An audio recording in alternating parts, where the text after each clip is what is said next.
Good morning class. कैसे हैं सभी? सो आज हम केमिस्ट्री इन एवरीडे लाइफ जो हमारा चैप्टर है 10th क्लास का साइंस सब्जेक्ट का उसका पार्ट थर्ड डिस्कस करने जा रहे हैं। ठीक है, पार्ट 1 और पार्ट 2 हम अपलोड कर चुके हैं। अब तक हमने इस चैप्टर में क्या पढ़ा है एक बार मैं फिर से आपको रिवाइज़ करवा देता हूँ। और जिन्होंने प्रीवियस वीडियोस नहीं देखे हैं वो डिस्क्रिप्शन में जाके आपको उनका लिंक मिल जाएगा, आप वहाँ जाके उनको देख सकते हैं। ठीक है, तो बात करते हैं अब चैप्टर के बारे में। तो देखो बच्चों, सबसे पहले हमने इस चैप्टर में आपको बताया था कि हम एसिड बेस थ्योरी पढ़ेंगे। ठीक है, हमने एसिड बेस थ्योरी के बारे में आपको बताया था। तो एसिड बेस थ्योरी में हमने देखा था कि एसिड्स क्या होते हैं और बेसिस क्या होते हैं। ठीक है, उससे आगे हम गए थे एसिड बेस के बारे में। हमने देखा था कि कौन कौन से साइंटिस्ट थे जिन्होंने एसिड बेस के बारे में बताया। तो सबसे पहले हमने आर्रेनियस थ्योरी के बारे में पढ़ा था। ठीक है, उसके बाद हमने आगे जाएं तो हमने देखा था कि आर्रेनियस के बाद ब्रोंस्टेड लॉरी आए थे। ठीक है, और ब्रोंस्टेड लॉरी के बाद हमारा जो थर्ड कंसेप्ट हमारा दिया था लुईस एसिड बेस कंसेप्ट। ठीक है, थर्ड कंसेप्ट कौन सा था हमारा? थर्ड कंसेप्ट था Lewis acid base concept. Okay, this is the Lewis concept. उसके बाद हमने बात की थी एसिड्स और बेस जो होते हैं हमारे, उनकी जनरल प्रॉपर्टीज़ की, क्या क्या उनकी प्रॉपर्टीज़ होती हैं। उसके बाद हमने डाइल्यूट सॉल्यूशन, कंसनट्रेटेड सॉल्यूशन की बात की थी। ठीक है, उसके बाद हमने न्यूट्रलाइजेशन रिएक्शन पढ़ी थी। ये इंपॉर्टेंट पार्ट है, यहाँ से हर बार क्वेश्चन आता है। ठीक है, मैक्सिमम टाइम रहता है कि क्वेश्चन आए। उसका तो हमने देखा था कि जो न्यूट्रलाइजेशन रिएक्शन है उसमें एसिड बेस जो होंगे उनकी रिएक्शन से किस तरह के प्रोडक्ट का फॉर्मेशन होगा। देन हमने सॉल्ट्स वाले पार्ट पे आज हम डिस्कस करने जा रहे हैं कि भाई सॉल्ट्स क्या होते हैं। ठीक है, और सॉरी ये भी हमने डिस्कस कर लिया था। ठीक है, सॉल्ट्स हमने डिस्कस किए थे। सॉल्ट्स के बाद हमने एसिड की रिएक्शंस डिस्कस की थी एंड देन हमने एसिड्स के यूजेस के बारे में बात की थी। बेस के यूजेस हमने डिस्कस कर लिए थे। आज की क्लास में हमें स्टार्ट करना है पीएच स्केल से। ठीक है, तो पीएच स्केल से हम इसके बारे में बात करेंगे। बच्चों चलो अब हम पीएच स्केल के बारे में डिस्कस करेंगे। ठीक है, तो ध्यान से समझिएगा, काफ़ी इंपॉर्टेंट टॉपिक है। 11th क्लास, 12th क्लास, ठीक है, और उससे आगे बीएससी एमएससी में काफ़ी जगह हेल्प करने वाला है आपकी। तो पहले से ही आप अगर इसको अच्छे से जानते होंगे तो बेहतर रहेगा। तो देखिए स्टार्ट करते हैं, बात करेंगे हम पीएच के बारे में। ठीक है, तो बेटा पीएच जो होता है इसको हम इंग्लिश में बोलते हैं पावर ऑफ हाइड्रोजन आयन। ठीक है, पावर ऑफ हाइड्रोजन आयन। ठीक है, अब सर इसका मतलब क्या है?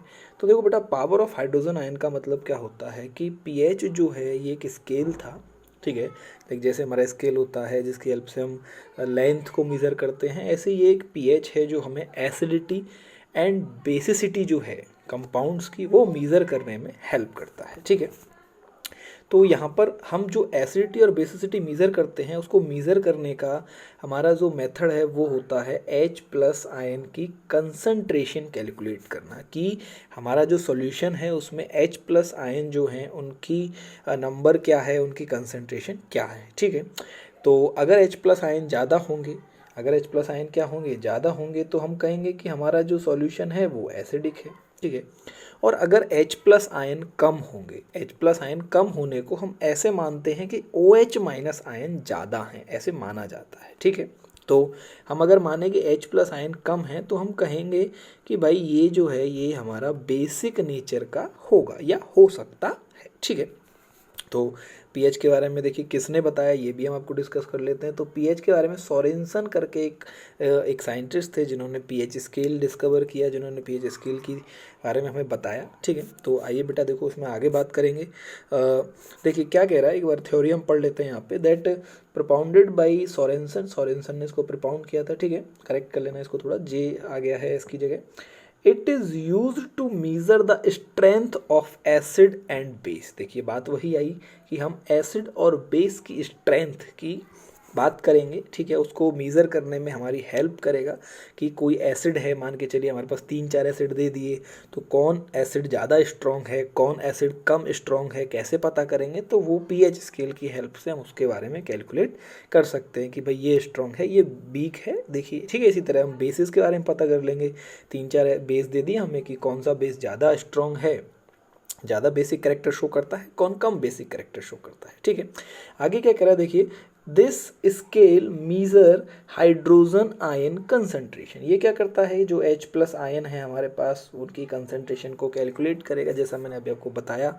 और अगर ज़्यादा है तो हम कहेंगे एसिडिक है, कम है तो हम कहेंगे कि ये बेसिक है या बेसिक हो सकता है। ठीक है, आगे कह रहा है that in a solution, solution के अंदर। अब देखो पीएच जो है ये वर्ड कहाँ से आया, इसका जनरेशन कहाँ से है। ठीक है, तो उसके बारे में भी इसमें थोड़ा सा हमें दे रखा है। देखिए क्या कह रहा है कि क्या ये कह रहा है दैट पीएच में जो पी है, P is of a German word. P कहाँ से आया, जर्मन वर्ड है एक, पोटेंस उसमें से लिया गया है।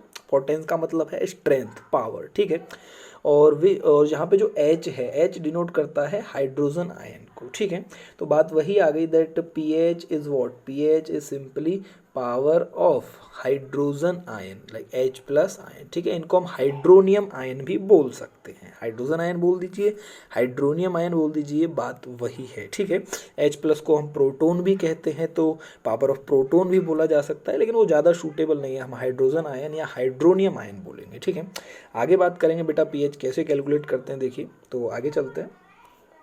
यहाँ हमें पीएच की डेफिनेशन दे रखी है। डेफिनेशन क्या है, देखिए पीएच की यहाँ से यहाँ तक ये काफ़ी इंपॉर्टेंट है। The negative logarithm, negative logarithm का मतलब है माइनस लॉग। ठीक है, लॉग क्या होता है बेटा, लॉग एक फंक्शन है, जैसे हमारा जोड़ना एक फंक्शन है, लाइक 2 एंड 2 को जब प्लस करते हैं तो 4 आता है। ठीक है, ऐसे ही लॉग है जो ये एक, इसको ऑपरेटर मान के चलिए, इसको जब किसी पे अप्लाई करेंगे तो एक रिजल्ट निकल के आता है हमारे पास। ठीक है, तो यहाँ ऑपरेटर मान लीजिए या आप इसको एक फंक्शन मान लीजिए। लॉग आप पढ़ेंगे, लॉग टेबल होती है, ये सब पढ़ेंगे आप 11th क्लास में, 12th क्लास में, मैथ लेंगे, साइंस लेंगे, वहाँ ये सारी चीज़ें आएंगी। लेकिन अभी हम सिर्फ इतना जानेंगे दैट नेगेटिव लॉगरिथम का मतलब होता है माइनस लॉग। ठीक है, and log is a function of hydrogen ion concentration. किसका माइनस लॉग, हाइड्रोजन आयन की कंसंट्रेशन का। देखो अब बेटा बात क्या, जब हम हाइड्रोजन आयन बोलेंगे तो H प्लस लिखते हैं, लेकिन जब कंसंट्रेशन वर्ड यूज़ करते हैं हम, तो हम क्या करते हैं, जिस किसी की कंसंट्रेशन की बात करते हैं उसे बड़े ब्रैकेट में डाल देते हैं। ये ब्रैकेट लगने के बाद ऑटोमेटिकली हो जाता है कि हम कंसंट्रेशन की बात कर रहे हैं। ठीक है, तो इज नोन एज पीएच। ठीक है, तो इसे हम क्या कह देंगे, पीएच। देखिए यहाँ फॉर्मूला भी दे रखा है that pH is equals to minus log of H plus. क्या है, minus log of H plus है। ठीक है, तो अब ये देखिए समझ में आया आपको कि कैसे ये काम करेगा, minus log of H plus. और H प्लस जो वैल्यू है ये हमें दे रखी होगी। ठीक है, ये हो सकती है लाइक 1 इंटू 10⁻⁷ में हो सकती है, या 1 इंटू 10⁻⁹ हो सकती है। इस तरह की वैल्यूज़ इसकी होती हैं। 4 इंटू 10⁻⁷, कई इस तरह की कई सारी वैल्यूज़ हमें इसकी दे रखी होती हैं। ठीक है, वो हम वैल्यू पुट करेंगे, लॉग ऑपरेटर लगाएंगे, हमारे पास रिजल्ट निकल के आ जाएगा जो वैल्यू होगी किसकी, पीएच की। ठीक है, नाउ द क्वेश्चन इज कि सर एक पीएच जब एक स्केल है तो इसकी लिमिट भी होगी, रेंज भी होगी, कहाँ से कहाँ तक जाता है, तो अब उसकी बात करेंगे। ठीक है, देखो बेटा यहाँ हम बात करेंगे कि पीएच कैसे वेरी करता है। ठीक है, तो यहाँ हम देख लेते हैं जो पीएच है हमारा, इसका रेंज होता है 0 to 14। रेंज कहाँ से कहाँ तक होती है, 0 to 14। ये पीएच स्केल दे रखा है पूरा का पूरा हमारे पास। अब इस 0 to 14 में क्या है, 3 पार्ट्स में हमने इसको डिवाइड कर दिया। पहला एक एसिडिक रेंज होता है, ठीक है, फिर दूसरा हमारा न्यूट्रल होता है, और तीसरा होता है basic range. Now the question is कि एसिडिक रेंज कहाँ से कहाँ तक होती है और बेसिक रेंज कहाँ से कहाँ तक होती है। ठीक है, तो यहाँ हम बात करेंगे एसिडिक रेंज और बेसिक रेंज की। ठीक है बेटा, तो देखिए एसिडिक रेंज बेसिक रेंज क्या होती है। एसिडिक रेंज की अगर हम बात करें तो अगर हम बात करें 0 से 7 की, कहाँ से कहाँ तक, 0 to 7, 7 से कम और 0 के ग्रेटर देन और इक्वल टू, तो जो ये रेंज निकल के आएगी ये रेंज होगी हमारी एसिडिक रेंज। ठीक है, कैसी रेंज होगी, एसिडिक। यानी इस रेंज में अगर किसी सॉल्यूशन का पीएच है तो वो कैसा हो जाएगा, that will be acidic solution. ठीक है, और अगर हम बात करें बेसिक की, तो बेसिक का होगा हमारा 7 to 14। ठीक है, इसमें greater than 7 and less than equal to 14, यानी 14 भी हो सकता है और उससे कम, लेकिन 7 नहीं होगा, 7 से हमेशा कितना होगा, ज़्यादा होगा। ठीक है, और अगर पीएच की वैल्यू है 7 है हमारे पास, तो हमारा सॉल्यूशन हो जाएगा न्यूट्रल। ठीक है, तो एसिडिक रेंज हो गई 0 to 7, बेसिक रेंज हो गई 7 to 14, और न्यूट्रल हो गया हमारा जब पीएच की वैल्यू कितनी होगी, 7। इस तरह से हमारा टोटल पीएच स्केल हो गया 0 to 14। ठीक है, अब इसमें एक इंपॉर्टेंट चीज़, बहुत इंपॉर्टेंट कंसेप्ट जो मैं समझाने जा रहा हूँ, जहाँ बहुत ज़्यादा बच्चे गलती करते हैं, उसको आप ध्यान से समझने की कोशिश कीजिएगा। देखिए यहाँ पे हम बात करेंगे कि ये पीएच वेरी कैसे करता है। देखो अब ये 0 to 14 है तो कुछ इस तरह जाएगा, लाइक 0 1 2 डैश डैश डैश 7। इसी तरह यहाँ से जाएगा लाइक 6 7, ठीक है, इस तरह जाएगा 7 का 8, देन दिस 13 एंड 14। तो अब सबको पता है 7 पे कैसा होगा, 7 पे न्यूट्रल होगा, इससे नीचे कैसा होगा एसिडिक, और इससे ऊपर कैसा होगा बेसिक, ये मैं बता चुका हूँ। लेकिन बात आती है कि एसिडिक जो है वो कौन मोर एसिडिक होगा, 6 pH वाला या 1 pH वाला। तो अगर हमें इस तरह दो सॉल्यूशन दे दिए, एक का pH 6 है, एक का pH 7 है, तो उस केस में हम क्या कहेंगे, उस केस में हम कहेंगे कि भाई देखिए हमारा जो 1 pH वाला है यानी जिसकी pH कम है वो हमारा मोर एसिडिक होगा, यानी उसका एसिडिक नेचर ज़्यादा होगा, और जिसका pH ज़्यादा है वो कैसा होगा, वो लेस एसिडिक होगा, यानी उसका pH कैसा होगा, कम। ठीक है, यानी एसिड में क्या है कि जितना कम pH, साथ से जितना ज़्यादा कम pH उतना वो कैसा होगा, स्ट्रॉन्ग होगा। लेकिन बेस में उल्टा है, बेस में जितनी ज़्यादा वैल्यू होगी वो उतना स्ट्रॉन्ग बेस होगा। ठीक है, यानी अगर दो बेस है हमारे पास, एक का pH 8 है, एक का pH 14 है, आपसे पूछे कौन स्ट्रॉन्ग बेस है, तो हम डेफिनेटली क्या कह देंगे दैट जिसका pH 14 है वो कैसा है, स्ट्रॉन्ग है, और जिसका pH 8 है वो हमारा वीक बेस होगा। ठीक है, तो ये ध्यान रखना, गलती मत करना, 6 वाला मोर एसिडिक नहीं होता है, कम वाला होता है, लाइक 0 1 2 ये मोर एसिडिक होते हैं। ठीक है, तो ये आपको ध्यान रखना है, ये काफ़ी इंपॉर्टेंट चीज़ थी जो उसमें याद रखने की थी। चलिए अब आगे चलते हैं। ठीक है, अब देखिए क्या कह रहा है, वापस से देखेंगे हम। यहाँ पे देखो बेटा एक कंसेप्ट फिर से आ जाता है that since solution doesn't contain free H+ ions. देखिए क्या होगा, जब भी हम किसी भी सॉल्यूशन में सॉल्वेंट की फॉर्म में वाटर यूज़ करेंगे, लाइक H2O यूज़ करेंगे, उस केस में क्या होगा, अगर कोई भी सॉल्यूशन में H+ आयन जनरेट हो रहे हैं तो वो H+ आयन की फॉर्म में नहीं होते, वो इसके साथ रिएक्ट करते हैं और H3O+ आयन का फॉर्मेशन कर लेते हैं। ठीक है, तो ऐसे सॉल्यूशन की pH पता करनी है तो H+ तो उसमें देखने को मिलेगा नहीं, तो उस केस में क्या करते हैं, उस केस में हम H3O+ आयन जो हैं इनकी कंसंट्रेशन कैलकुलेट करते हैं। ठीक है, तो फॉर्मूला कुछ इस तरह हो जाता है that pH = -log of H3O+ ion concentration. Concentration के लिए बड़ा ब्रैकेट लगा रखा है यहाँ पे, देखो ये बड़े ब्रैकेट में रखा हुआ है। ठीक है, तो ये कंसंट्रेशन को डिनोट कर देगा, ये समझने की चीज़ है। अगर H+ नहीं मिलेगा और एक्वस सॉल्यूशन है यानी वाटर में हमने डिसॉल्व कर रखा है तो डेफिनेटली वो H3O+ की फॉर्म में हमें आयंस मिलेंगे। ठीक है, अब देखिए इसमें एक और थोड़ा सा इंपॉर्टेंट पोर्शन है वो भी डिस्कस कर लेते हैं। यहाँ पे देखिए एक बात कह रहा है, क्या कह रहा है that pH value of neutral solution, अब न्यूट्रल है तो कितनी होगी, 7 होगी। ठीक है, क्यों, क्योंकि उसमें कह रहा है the concentration of H+ and OH- ions for neutral water is 1 × 10⁻⁻7 मोल पर लीटर। अब ये मोल पर लीटर क्या है, पहले ये समझो। मोल पर लीटर बेटा यूनिट है, क्या है, यूनिट किसकी, कंसंट्रेशन की। अब ऐसे, अब इसको क्या बोलते हैं, इसको बोलते हैं हम बड़ी क्लासेस में मोलैरिटी, कैपिटल M से इसको डिनोट करते हैं, मोल पर लीटर को मोलैरिटी कहते हैं। ठीक है, इसके अलावा और भी कई सारे हमारे पास क्या बोलते हैं यूनिट्स होती हैं कंसंट्रेशन में मेज़र करने के लिए। कि स्मॉल m से होती है मोलैलिटी, n से होती है नॉर्मेलिटी, एक होता है वेट y वेट परसेंटेज, ठीक है, एक होता है वॉल्यूम y वॉल्यूम परसेंटेज, एक होता है वेट y वॉल्यूम परसेंटेज, इस तरह से कई सारी। ठीक है, इसी तरह एक और होती है मोल फ्रैक्शन जिसे हम कहते हैं, कई सारी यूनिट्स होती हैं। ठीक है, तो कई सारी यूनिट्स होती हैं हमारे पास, लेकिन हम जो है कंसंट्रेशन जो है उसको हमेशा मोल पर लीटर यानी कैपिटल M यानी मोलैरिटी में ही कैलकुलेट करते हैं। तो यहाँ पे भी मोलैरिटी दे रखी है। अब ये भी आप हायर क्लासेस में सीखेंगे। ठीक है, 11th क्लास में पहला ही चैप्टर है केमिस्ट्री का, वहाँ आप सीख जाएंगे सारी यूनिट्स के बारे में। ठीक है, मोल कंसेप्ट के अंदर ये सारी चीज़ें आती हैं जो बाद का कंसेप्ट है। अभी आप इतना जान लीजिए कि ये यूनिट है, इसको मोलैरिटी कहते हैं। ठीक है, और ये कह रहा है, देखो यहाँ पे वापस से हम इस लाइन को रीड करेंगे, कह रहा है कि जो हमारा डिस्टिल वाटर है, जो न्यूट्रल सॉल्यूशन है उसका होगा 7। ठीक है, और दोनों की यानी जो कंसंट्रेशन ऑफ H+ है ये बराबर होगी OH- की कंसंट्रेशन की। ठीक है, और जो कितनी है, इसके लिए भी है 1 × 10⁻⁻7 और इसके लिए भी है 1 × 10⁻⁻7। इसीलिए तो सॉल्यूशन कैसा है, न्यूट्रल, क्योंकि भाई जितने नंबर ऑफ H+ आयन है, मान के लिए 10 H+ आयन है तो 10 ही क्या हो गए हमारे पास, OH- हो गए। ठीक है, यहाँ कंसंट्रेशन में है तो ये 1 × 10⁻⁷ है, तो यहाँ भी इतना ही है। तो जितना एसिडिक उतना बेसिक, तो H और OH एक दूसरे को न्यूट्रलाइज कर देंगे और pH कितना हो जाएगा, 7 हो जाएगा। सॉल्यूशन कैसा, न्यूट्रल सॉल्यूशन। ठीक है, तो ये आपको आई होप समझ में आ गया होगा। और मैंने आपको बता दिया कि जितना ज़्यादा pH कम होगा उतना ही स्ट्रॉन्ग एसिड, और जितना ज़्यादा pH ज़्यादा उतना ही स्ट्रॉन्ग बेस। ठीक है, तो ये समझना, इसमें गलती मत करना। ठीक है, जैसे अभी अगर मैं आपसे पूछूं कि मैंने आपको दो सॉल्यूशन दिए, एक का पीएच मैंने बोला कि एक का पीएच 2 है और एक का पीएच मैंने बोला कि भाई एक का पीएच आपके पास 6.5 है, तो कौन मोर एसिडिक होगा? तो एसिड के केस में पीएच कम वाला मोर एसिडिक होता है और ज़्यादा वाला लेस एसिडिक, ठीक है।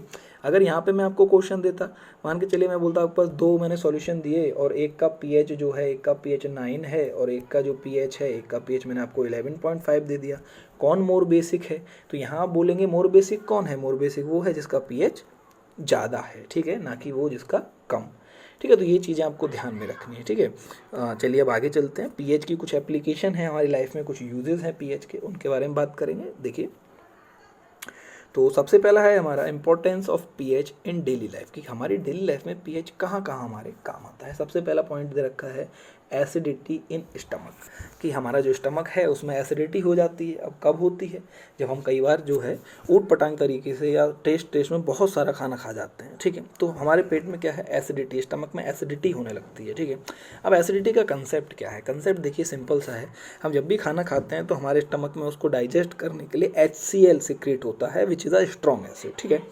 अब HCl सिक्रेट होगा। अब अगर आप ज़्यादा खाना खाएंगे तो उसको पचाने के लिए ज़्यादा HCl चाहिए, तो हमारा स्टमक क्या करेगा? ज़्यादा HCl सिक्रेट करेगा।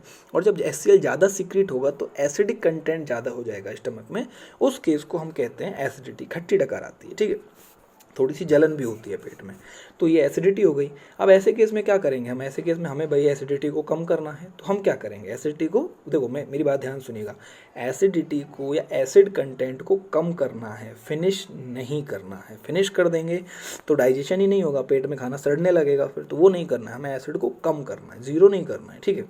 तो ऐसे में हम क्या करते हैं कि दो केस हैं, आप चाहो तो मतलब लोग क्या, हमारे पास केस एक ही है कि हम क्या करें, उसके पास हम बेस डाल दें। कैसा डाल दें? बेस। हम बेस डाल दें, बेस क्या करेगा? एसिड को न्यूट्रलाइज कर देगा। अब क्वेश्चन ये है कि सर बेस कौन सा डालें, स्ट्रॉन्ग बेस डालें या वीक बेस डालें?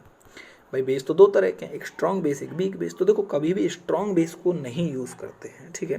क्यों? क्योंकि स्ट्रॉन्ग बेस अगर आप यूज़ करेंगे तो वो पूरे के पूरे एसिड को न्यूट्रलाइज कर देगा, और न्यूट्रलाइज पूरा एसिड हो गया तो डाइजेशन नहीं होगा, तो स्ट्रॉन्ग बेस हम यूज़ नहीं करेंगे, हम यूज़ करेंगे वीक बेस। वीक बेस क्या करेगा? एसिड कंटेंट को कम करेगा, फिनिश नहीं करेगा, जीरो नहीं करेगा, ठीक है। अब क्वेश्चन ये है सर वीक बेस यूज़ करना है, ठीक है। अब वीक बेस कौन कौन से हैं या क्या यूज़ कर सकते हैं? तो देखिए वीक बेस के फॉर्म में हम यूज़ करते हैं MgOH का होल्टॉइस, MgOH का होल्टॉइस, और इसे हम कहते हैं मिल्क ऑफ मैग्नीशिया। क्या कहते हैं? मिल्क ऑफ मैग्नीशिया, ठीक है। और ये एज एन एंटा एसिड, कैसे? एंटा एसिड, एंटा एसिड हम इसका क्या करेंगे? यूज़ करेंगे एसिड कंटेंट को कम करने के लिए, ठीक है। कई बार आपके पास MgOH का होल्टॉइस नहीं होता है, उस केस में क्या करेंगे? उस केस में बेटा हम हमारे घरों में, हमारे किचन में हमारे पास एक और वीक बेस होता है, जो होता है सोडियम बाइकार्बोनेट NaHCO3। इसे खाने का सोडा या बेकिंग सोडा भी कहते हैं। क्या बोलते हैं इसको? इसको हम बोलते हैं बेकिंग सोडा, ठीक है। तो इसका भी हम यूज़ कर सकते हैं, मम्मियाँ देती नहीं, आपने देखा होगा। तो ये हमारे पास कुछ एक ऑप्शन होते हैं, ठीक है, एसिडिटी कम करने के। फिनिश नहीं करनी है, एसिड को फिनिश नहीं करना है, स्टमक में डाइजेशन नहीं होगा, ठीक है, याद रखिएगा इस चीज़ को। अब नेक्स्ट आता है हमारा, देखिए अब इसको पढ़ लेते हैं एक बार थ्योरेटिकली। क्या कह रहा है देखिए कि at the time of acidity more quantity of HCl form in gastrin juice, कि जब एसिडिटी होती है तो उस टाइम पे होता क्या है कि ज़्यादा HCl का फॉर्मेशन होता है, which causes burning and pain, जिससे हमारे पेट में, स्टमक में क्या होता है? बर्निंग होती है, जलन होती है, दर्द होता है, ठीक है। और antacid like weak base, weak base जैसे एंटा एसिड जो है लाइक MgOH का होल्टॉइस, जैसे मैंने बोला मिल्क ऑफ मैग्नीशिया, उसका हम यूज़ कर लेते हैं, और वो क्या करता है? हमारी प्रॉब्लम को सॉल्व कर देता है, ठीक है, हमारे एसिड कंटेंट को कम कर देगा स्टमक में, जिससे हमारी एसिडिटी खत्म हो जाएगी, या खत्म नहीं होगी, सॉरी, कम हो जाएगी, और आपका जो डाइजेशन है वो प्रॉपर चलता रहेगा और आपको खट्टी डकारें आना बंद हो जाएंगी, ठीक है। तो मेरी सलाह तो यही है कि आपको एंटासिड ना खाना पड़े, इसलिए कम खाइए, जितना रिक्वायरमेंट हो उतना ही खाइए, ठीक है। तो नेक्स्ट आता है बेटा हमारा टूथ डिके। क्या आता है? Tooth decay. टूथ डिके के बारे में आपको पहले बता देता हूँ। देखिए क्या होता है, हमारे माउथ जो है, हमारे माउथ का एक pH होता है, ठीक है, जो होता है 6.5 के अराउंड। ये लगभग कई बुकों में आपको 6.4 मिलेगा, कई में 6.6, हम 6.5 लेके चलते हैं, ठीक है, मीन ले लेते हैं इसका, 6.5 आ गया, तो 6.5 में होता है, ठीक है, फिक्स है। अब क्या होगा, कई बार ये pH चेंज हो जाता है और मोर एसिडिक हो जाता है, ठीक है। मोर एसिडिक कब होता है भाई? कई बार हम खाना खा लेते हैं और बिना ब्रश किए सो जाते हैं, तो वो खाना मुंह में, हमारे दांतों में फंस जाता है, लंबे समय तक बना रहता है, और बैक्टीरिया क्या करते हैं? उस फूड को डाइजेस्ट करते हैं। डाइजेस्ट करेंगे तो वो भी क्या करेंगे? डाइजेस्टिव एंजाइम्स निकालेंगे, डाइजेस्टिव क्या बोलते हैं एसिड का फॉर्मेशन करेंगे, इससे माउथ का जो पीएच है वो बढ़ जाता है, माउथ का पीएच कम हो जाता है, सॉरी माउथ का पीएच कम हो जाता है, एसिडिक कंटेंट माउथ में बढ़ जाता है, ठीक है। अब माउथ का एसिडिक कंटेंट बढ़ जाएगा और बढ़ते बढ़ते यदि वो 5.5 या इससे बिलो चला गया, इससे डाउन चला गया, उस केस में क्या होगा कि हमारे मुंह का एसिड जो है, मुंह में एसिड बहुत ज़्यादा हो जाएगा, तो हमारा टूथ जो है, हमारा जो जो टीथ है, हमारी जो दांत है, उसके ऊपर एनेमल करके एनेमल करके एक पार्ट पाया जाता है, ठीक है, काफ़ी हार्ड होता है ये, लेकिन ये एनेमल क्या करती है, झड़ने लग जाती है, रस्ट होने लगती है, इसका झड़ने लगती है, टूटने लगती है, इससे क्या होता है कि जो टीथ हैं वो वीक हो जाते हैं, ठीक है।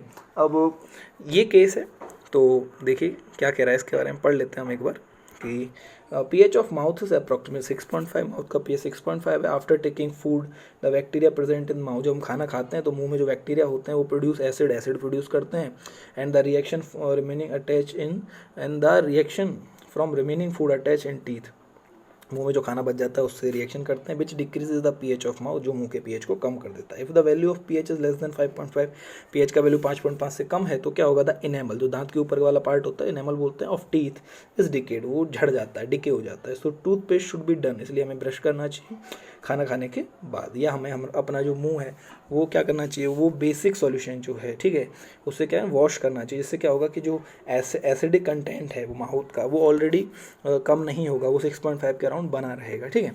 अब इसमें एक केस और आता है, ठीक है, हमने डेली लाइफ में कई बार देखा होगा, कई लोग नोटिस भी करते हैं लेकिन उनको पता नहीं होता रीज़न क्या है, जो लोग स्मोकिंग करते हैं, ठीक है, जो लोग स्मोकिंग करते हैं, तो स्मोकिंग में क्या होता है कि हम कार्बन डाइऑक्साइड का फॉर्मेशन होता है जो हम हमारे माउथ के थ्रू हमारे लंग्स में जाता है, ठीक है, और भी कई सारे उसमें टॉक्सिन्स होते हैं, कार्बन डाइऑक्साइड होता है, कार्बन मोनोऑक्साइड होता है, और भी कई लगभग 700 से 800 तरह के टॉक्सिन्स उसमें होते हैं। लेकिन कार्बन डाइऑक्साइड जो है बेटा ये होता है एसिडिक नेचर का, कैसे नेचर का, एसिडिक नेचर का। तो जो लोग ज़्यादा स्मोकिंग करते हैं उनके मुंह का जो पीएच है वो क्या करेगा, वो एसिडिक हो जाएगा, और ज़्यादा एसिडिक होगा और 5.5 के अराउंड पहुंच जाएगा। तो ऐसे में क्या होगा, उनके जो टीथ होंगे वो क्या कर जाएंगे, अगेन वो क्या करेंगे, वो डिके हो जाएंगे, ठीक है, वो टूटने लगेंगे, लाइक काले पड़ जाएंगे, बड़े भद्दे हो जाते हैं, ठीक है, पीले पीले हो जाते हैं। तो ये सब एनेमल जो है टीथ का अपर पार्ट जो है वो ख़राब होने की वजह से होता है। तो ये भी एक केस है, इसलिए हमें क्या करना चाहिए, हमें स्मोकिंग नहीं करनी चाहिए और हमें खाना खाने के बाद ब्रश जरूर करना चाहिए, ठीक है। नेक्स्ट हम बात करते हैं, देखिए यहाँ पे एक है sting of insects. Sting of insect क्या है, देखिए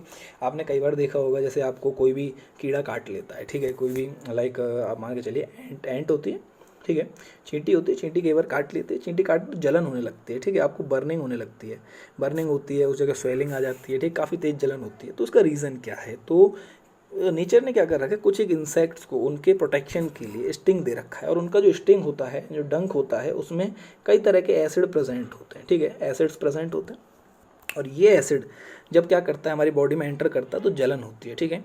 तो ऐसे केस में बचने के लिए हम क्या करें, जब भी हमें कोई स्टिंग लग जाए, कोई कीड़ा काट ले, ठीक है, और जलन होने लगे, उस केस में हमारे पास ऑप्शन है, हम क्या कर सकते हैं, वहाँ पर बेस लगा सकते हैं। क्या लगा सकते हैं, बेस, ठीक है।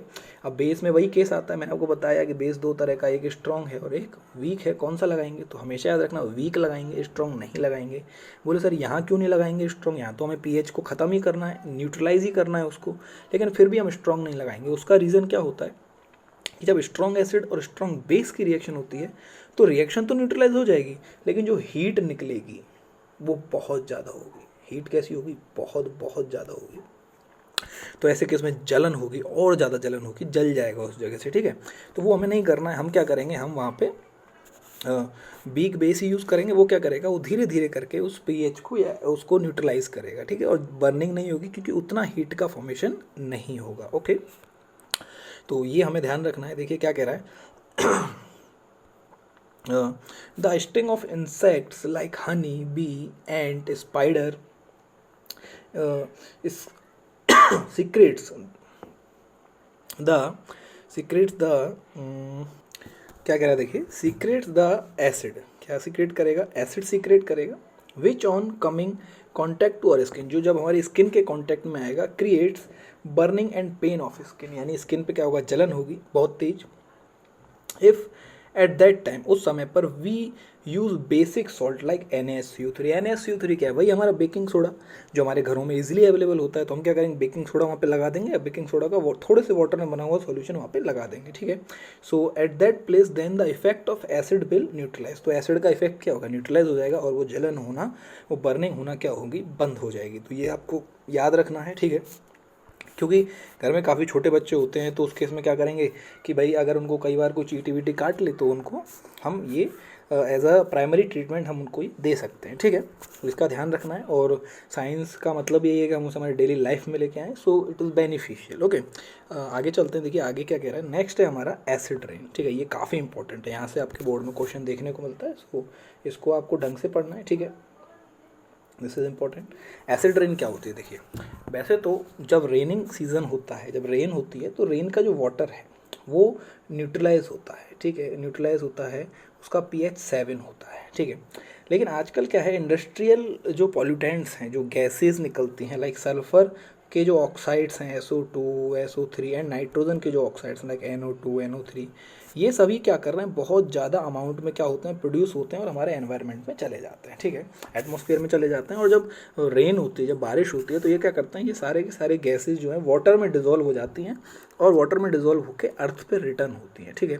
अर्थ पे रिटर्न होती हैं, तो ऐसे केस में क्या है कि जब एसिड, और ये कौन कौन से एसिड फॉर्म करते हैं, ये सारे के सारे स्ट्रॉन्ग एसिड्स का फॉर्मेशन करती हैं, ठीक है। लाइक H2SO4, HNO3, ठीक है। और ये सारे के सारे कैसे हैं, ये सारे के सारे स्ट्रॉन्ग एसिड होते हैं, लाइक H2SO4, HNO3, ठीक है। तो ये क्या करते हैं, इनसे कई सारे साइड इफेक्ट हम हमारे जगह हमें देखने को मिलेंगे। जैसे आपने देखा ताजमहल के बारे में सुना होगा, आगरा का ताजमहल जो है उसमें क्या है, पहले वो वाइट संगमरमर का बना हुआ है, लेकिन अभी वहाँ क्या हो रहा है कि वो पीला पड़ता जा रहा है। उसका रीज़न यही है, एसिड रेन हो रही है। एसिड रेन से क्या है कि वो जो कैल्शियम कार्बोनेट है वो रस्ट हो रहा है, वो झड़ रहा है, ठीक है। इस एसिड रेन की वजह से वो ख़राब होता जा रहा है। उनकी सीढ़ियाँ जो हैं वो वहाँ से क्या हो गई हैं, छिल गई हैं, या यू कैन से कि रस्ट हो गई हैं, ठीक है, झड़ गई हैं। इस तरह आपने देखा होगा जो मकान होते हैं उनके बाहर से जो कलर है वो काली काली दरारें उस पर पड़ जाती हैं, ये सभी एसिड रेन की वजह से होता है, ठीक है। इसी तरह कई बार जो बच्चे पहली बारिश में नहा लेते हैं तो उनकी स्किन पे रैशेज हो जाते हैं या फटी फटी स्किन हो जाती है, ये सारे के सारे एसिड रेन की वजह से होता है, ठीक है। तो इसका हमें ध्यान रखना, ये होता है हमारा एसिड रेन। एसिड रेन का रीज़न है सल्फर एंड नाइट्रोजन के ऑक्साइड जो एनवायरनमेंट में जाके स्ट्रॉन्ग एसिड्स का फॉर्मेशन करते हैं, जो रेन के साथ वापस अर्थ पे आ जाते हैं, ठीक है। बाकी अगर कोई पूछे बारिश के पानी का या रेन वाटर का pH कैसा होता है, pH 7 होता है, ठीक है। ना तो वो एसिडिक होता है ना बेसिक। लेकिन एसिड रेन की जब बात करें तो एसिड रेन जो है उसका pH जो है हम कह देंगे pH कैसा है। एसिड रेन का pH कैसा होगा, एसिड रेन के अगर हम pH की बात करें, एसिड रेन जब pH की बात करेंगे तो एसिड रेन का pH ऑब्वियसली लेस देन 7 है भाई। जब एसिड है, एसिड रेन बोल रहे हैं, तो pH लेस देन 7 होगा, ठीक है। तो ये आपको याद रखना है, और इसमें ज़्यादा कुछ तो इंपॉर्टेंट नहीं है, यही सारी चीज़ें हैं। और उनका रीज़न याद रखना है कि एसिड रेन के रीज़न क्या है। सल्फर नाइट्रोजन के ऑक्साइड हैं, एनवायरनमेंट में जाएंगे। अब ये रिएक्शन किस तरह से होती है, किस तरह से H2SO4 का फॉर्मेशन होगा, किस तरह से HNO3 का फॉर्मेशन होगा, ये हम आगे के वीडियोज़ में डिस्कस करेंगे, ठीक है। आगे ये सारी चीज़ें एक एक करके आ जाएंगी। अभी आप इतना समझिए, एक बार इसको थ्योरेटिकली पढ़ते हैं। देखिए क्या कह रहा है, rain water is considered as pure water. Rain water को कैसे कंसिडर करते हैं हम, प्योर वाटर की फॉर्म में, ठीक है। बट नाउ अडेज, आजकल it's pH value decreases. pH value पहले तो 7 थी, ठीक है, प्योर वाटर की, लेकिन वो डिक्रीज हो गई, एसिडिक हो गई बिकॉज ऑफ पॉल्यूटेंट या पॉल्यूशन, ठीक है। This acid rain affects the river. अब ये जब पानी जो एसिड रेन का है रिवर में जाएगा तो उसको एसिडिक बनाएगा, उसका एक एक्वेरियम जो है उसको ख़त्म करेगा, उसके अंदर जो लिविंग इंसेक्ट्स हैं उनको मारेगा, ठीक है। इसी तरह जब ये मिट्टी में जाएगा तो सॉइल का जो pH है उसको एसिडिक कर देगा, जो सारी चीज़ें गलत हैं, ठीक है। तो क्या होगा, इससे क्रॉप फसल बर्बाद होगी, लिविंग ऑर्गेनिज्म को इफेक्ट होगा, टोटल इकोसिस्टम जो है हमारा होल इकोसिस्टम अफेक्ट होगा, ठीक है। Acid rain can be controlled by controlling pollution. तो इसका एक ही तरीका है इसको कंट्रोल करने का, यदि हम पॉल्यूटेंट्स को कंट्रोल करें, यानी पॉल्यूशन ना होने दें या कम से कम होने दें, तो ये हम इससे बच सकते हैं। इसीलिए आपने देखा होगा घर वाले कहते हैं कि पहली बारिश में नहीं नहाना चाहिए। उसका रीज़न यही है कि आजकल जो बारिश हो रही है उसमें क्या है, एसिड बहुत ज़्यादा प्रेजेंट है, ठीक है। तो इससे बचें। नेक्स्ट आता है soil of pH। Soil of pH की बात करें तो देखिए सॉइल ऑफ pH में क्या है, जो हमारी मिट्टी का जो pH होता है, देखिए किसान जब भी खेती करता है तो उसको जो फसल उगानी है, जो भी सीड क्वालिटी उसको लानी है, उसको ये देखना होता है क्रॉप वैरायटी सेलेक्ट करते टाइम कि भाई मेरी जो सॉइल है उसका pH कैसा है, उसी के बेसिस पे उसे सीड का सिलेक्शन करना होता है, ठीक है। अगर वो सीड का सिलेक्शन उस बेसिस पे नहीं करेगा तो सीड क्या होगा, मान के चलिए अगर वो पीएच सेंसिटिव हुआ सीड और अगर वो एसिडिक सॉइल की वजह से ख़राब हो गया तो उसका नुकसान हो जाएगा, ठीक है। तो इस केस में क्या है कि जो क्रॉप है उसको करने से पहले सॉइल की टेस्टिंग होती है, ठीक है। सॉइल का पीएच पता होना चाहिए। चलिए आगे चलते हैं। अब आ रहा है फर्टिलाइज़र्स। तो फर्टिलाइज़र्स जो हैं, सॉरी नॉट फर्टिलाइज़र्स, नेक्स्ट है हमारा some useful compounds in everyday life, कि हमारी डेली लाइफ में कौन कौन से कंपाउंड हमारे काम आते हैं। इसको हम नेक्स्ट वीडियो में डिस्कस करेंगे। आज हमने पीएच के बारे में अच्छे से बात की, पीएच स्केल मैंने आपको समझाया। पीएच स्केल को वापस से आप एक बार पढ़िएगा, वीडियो को बार बार रिपीट करके देखिएगा। और पीएच के बेसिस पे क्या बोलते हैं, पीएच को सॉल्व कैसे करते हैं, लॉग फंक्शन क्या होता है, इसके लिए हम अलग से एक वीडियो लेके आएंगे, ठीक है। तो ये सब धीरे धीरे करके आता जाएगा। अभी जितना आपको मिल रहा है उतना नोट कीजिए, ठीक है। उसके लिए अलग से एक हम वीडियो बनाएंगे बोर्ड पे जिसमें हम इसको समझाएंगे अच्छे से। तो यहाँ हम इसको नहीं समझा सकते हैं, ठीक है, इस फॉर्मेट में नहीं समझा सकते, इसीलिए हमने पीएच के को सॉल्यूशन नहीं, को क्वेश्चंस नहीं कराएं, न्यूमेरिकल्स नहीं कराएं, ठीक है। आपके लेवल पे वैसे भी न्यूमेरिकल्स नहीं है, बट स्टिल हम कुछ न्यूमेरिकल्स कराएंगे ताकि आपको इसके बारे में आगे क्लासेस में हेल्प मिले। तो आज की वीडियो में इतना ही। इसे अच्छे से देखिए, एंजॉय करिए, ठीक है। पीडीएफ वापस से मैं आपको बता देता हूँ, डिस्क्रिप्शन मिल जाएगा, प्रीवियस वीडियोस का लिंक मिल जाएगा। जो भी वीडियो देख रहे हैं, अगर उनको साउंड का थोड़ा अगर इशू लगता है तो ईयरफोन यूज़ करें अपने, ठीक है। ईयरफोन के बाद आई होप कि आपको कोई इशू नहीं आएगा।